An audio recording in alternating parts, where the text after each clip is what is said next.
Okay, I moved my kettle corn business into a trailer after working from a tent for the past 10 years.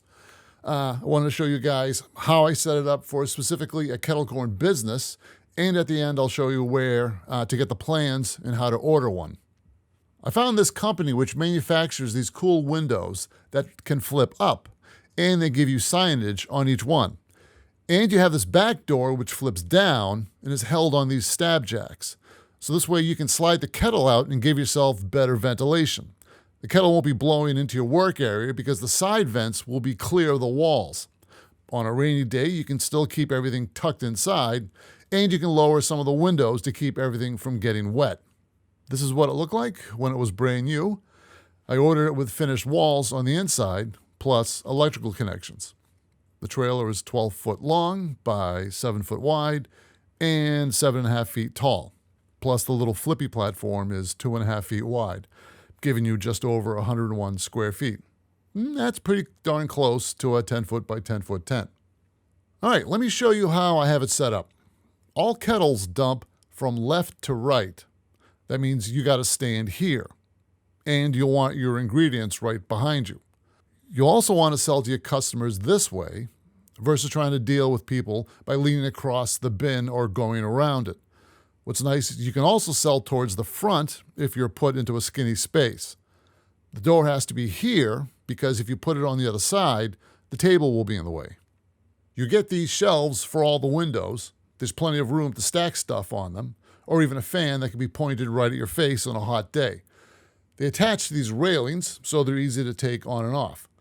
You get a 30 amp circuit breaker panel. I have one plug in the front next to my table and one in the back next to the kettle. There's a pair of fluorescent lights, scissor jacks to keep everything stable, and the front hitch can be completely removed with a couple of bolts if you want to sell from the front of the trailer. I built this cabinet with 12-inch pine boards. I was able to screw them into the window frame versus trying to hang it from the ceiling. I got this wire rack from Home Depot and built this frame out of 2x4s to hold my ingredients. Trick is I wanted everything as close as possible to the wall so I had more space to work with between the kettle. I got a 5-foot folding table, and in this space is where I store my propane tank. Now, when you mention propane to town inspectors, they think of this. They want to come down, inspect it, and make sure you pay for another permit. But by using a smaller tank, some fire departments won't even bother you. This is a 40-pound tank, and I've gotten away with using a standard 20-pounder. You do have the option of putting your tanks on a little shelf like this, but you'll be feeding everything through a long pipe to get to the back. You can also mount them directly onto the hitch, but I like having the option of removing it and selling from the front. I have the tank secured to this sturdy eyelet, and I have another one to keep the kettle from moving while traveling. So the thing is, it's big. The trailer empty is 2,100 pounds, and the stuff inside brings it up to about 2,500. But that's not crazy heavy. This sucker is 12,000 pounds.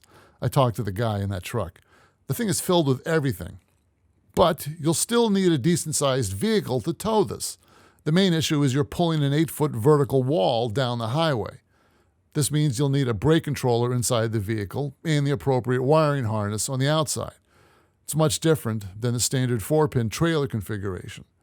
The company said they start with a motorcycle trailer like this one. I thought I was going to end up with something more like this, something I could pull with a regular car. They build these things to order, so you could strip it down to something less solid. Now, if you want to go in the opposite direction, you could go up to a 14-foot model with 2 axles, especially if you're required to have a sink. Now, my trailer was 7 foot wide. This one goes out to 8 feet, and you end up with these little wheel wells. So go to my website, velmas.org, and click these links, or just click the link that's in this video's description below. I have an entire kettle corn business training course showing you how to start your own kettle corn business.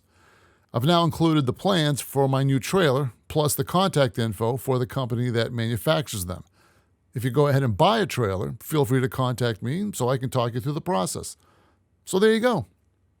Velma's kettle corn is so much fun. You can start it all right up or one by one. Velma's.org.